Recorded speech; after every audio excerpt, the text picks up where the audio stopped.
extraído da coleção de livros intitulada de O Livro do Corretor de Imóveis, de Augusto Rastenreiter. Olá, hoje a gente vai fazer uma análise mais a fundo de um tema-chave para o setor imobiliário. Os indicadores de desempenho, os KPIs, né? Com foco total na captação de imóveis. Temos aqui uma lista, um material com 10 exemplos bem práticos, e a ideia é entender como esses números não são só métricas. São, na verdade, ferramentas estratégicas, sabe? Essenciais para qualquer imobiliária buscando crescer com eficiência. Vamos desvendar isso juntos.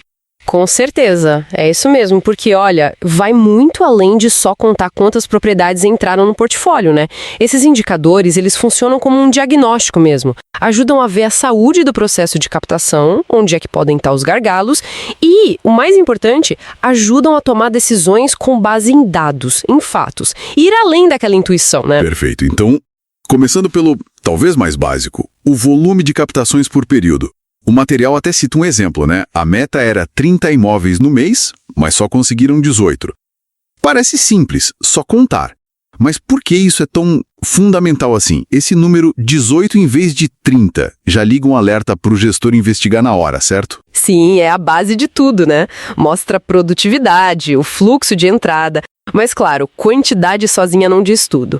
Um volume baixo, assim como no exemplo, pode indicar várias coisas. Pode ser sobrecarga da equipe, pode ser que precise de mais gente captando, ou até que os canais que estão sendo usados para prospectar, já não estão dando o mesmo resultado. É um ponto de partida para investigar mais a fundo. Faz todo sentido. E aí entra a questão da qualidade dessa captação, né? Não adianta ter volume se a conversão é baixa. O material fala bastante da taxa de fechamento de captação. Aquela relação visita versus contrato. Exatamente. Essa taxa mede a habilidade do captador, a persuasão, a capacidade de negociação mesmo. O exemplo que deram é ótimo. 2 captadores, cada um faz 20 visitas. Um fecha 12 contratos, o que dá uma taxa de 60%. O outro fecha só 6, fica com 30%. Isso, assim, claramente mostra uma diferença de desempenho. E uma oportunidade de melhoria interna, talvez um treinamento. Sim, ou até investigar se as visitas que chegam para esse segundo captador são, digamos, menos qualificadas. Talvez a origem delas precise ser revista.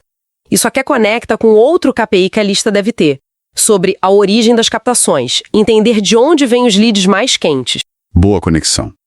E tem um ponto que o material que a gente viu destaca como valiosíssimo: o percentual de contratos com exclusividade.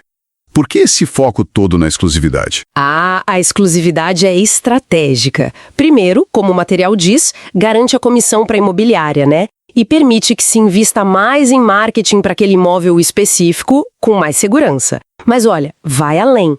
Um contrato com exclusividade geralmente indica um nível de confiança muito maior que o proprietário depositou no captador e na imobiliária. Mostra que o valor do serviço foi bem comunicado. Entendi. Por isso a sugestão de bônus para quem atinge metas de exclusividade, como no exemplo lá. A meta era 50% e a taxa atual estava em 35%. É um jeito de incentivar essa construção de confiança. Exatamente. É um sinal de um portfólio mais maduro, mais estratégico. E falando em estratégia e recursos, outro indicador vital é o custo de aquisição por captação, o CAC. Certo, o CAC. Quanto custa, em média, para trazer cada imóvel para dentro da carteira? Isso inclui tempo do captador, marketing, deslocamento, tudo? Isso. O exemplo compara o custo via anúncios, que deu R$500 por captação, com uma prospecção mais ativa usando um sistema que custou R$200. A diferença é grande, né? Parece óbvio ir pelo mais barato. Parece, mas tem que analisar com cuidado. O CAC baixo da prospecção ativa é ótimo para o bolso, claro. Mas será que esse canal mais barato consegue gerar o volume necessário? Muitas vezes, esses canais mais baratos têm um limite de escala. Talvez ele gere menos imóveis no total. O ideal é buscar um equilíbrio, sabe? Usar canais de baixo CAC-P para manter a eficiência, mas talvez complementar com outros, como anúncios bem feitos, para garantir o volume e bater as metas gerais. É uma gestão de portfólio de canais, na verdade. Entendido. Não é só olhar o custo isolado. E depois que o contrato está assinado, o trabalho não acaba, né? O material traz um indicador interessante, o churn de captação, a taxa de cancelamento desses contratos. Esse é crítico.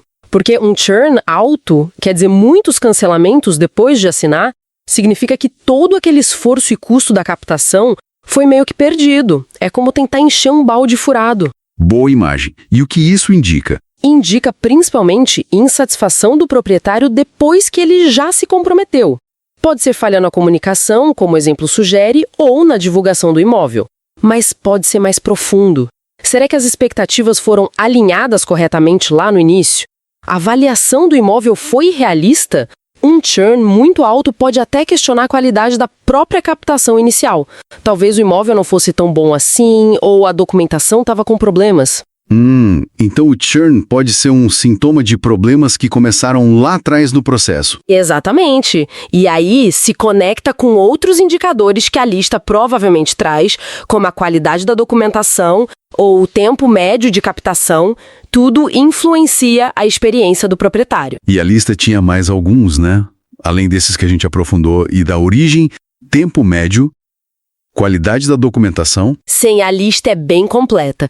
Mencionava também medir a satisfação do proprietário logo após a assinatura, talvez com uma pesquisa rápida para identificar problemas cedo, e o número de visitas por imóvel captado, que já dá uma ideia se aquele imóvel que entrou é atraente para o mercado. Cada um desses indicadores é uma peça do quebra-cabeça. Então, juntando todas essas peças, o que essa análise toda nos mostra?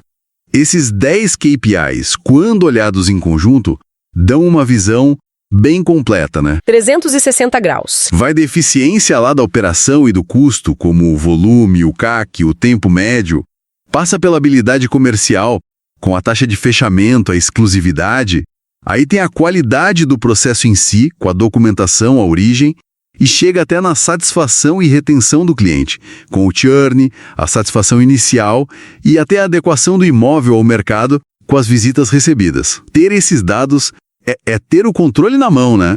Exato. É que o poder de ação baseada em fatos. E o ponto crucial é justamente a interconexão entre eles. Não adianta comemorar um volume alto se a taxa de fechamento é baixíssima e o churn está nas alturas, ou ter um CAC per super baixo, mas captar imóveis que ninguém quer visitar. A análise conjunta é que revela o cenário real e mostra onde a imobiliária precisa agir para melhorar. Olhar um número isolado pode enganar. Perfeito. Acho que ficou bem claro o poder desses indicadores quando usados de forma integrada. Isso nos deixa com uma última reflexão, talvez, num processo que parece tão focado em números e em metas claras, como esses KPIs mostram. Qual é o espaço, qual o peso que a gente deve dar para aqueles aspectos mais subjetivos, tipo a qualidade do relacionamento, a confiança que se constrói entre o captador e o proprietário. Coisas que não são tão fáceis de botar numa planilha, né? Como equilibrar o quantitativo e o qualitativo nesse processo? Fica aí algo para a gente pensar, né? Como esses elementos mais humanos, mais difíceis de medir, influenciam todos esses números que a gente discutiu.